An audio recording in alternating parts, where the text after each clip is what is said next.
আমি ডিপ ফ্রিজে কীভাবে টমেটো সংরক্ষণ করি সেই ভিডিও নিয়ে আসলাম।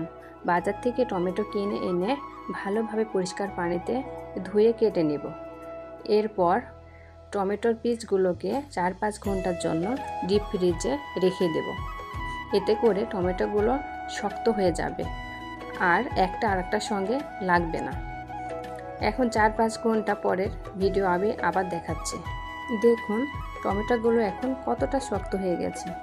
এখন টমেটোগুলোকে আমি আমার প্রয়োজন মতো পলিব্যাগ ও বাটিতে করে ডিপ ফ্রিজে সংরক্ষণ করব। ডিপ ফ্রিজে রাখা টমেটো নরম হয়ে যায়, তাই সালাদ হিসেবে খাওয়া যায় না, রান্নার কাজে ব্যবহার করা যায়। এইভাবে ফ্রিজে টমেটো সংরক্ষণ করলে অপচয় কমে এবং প্রয়োজনে সহজে ব্যবহার করা যায়। আপনারা কে কে এভাবে টমেটো সংরক্ষণ করেন অবশ্যই কমেন্টে জানাবেন।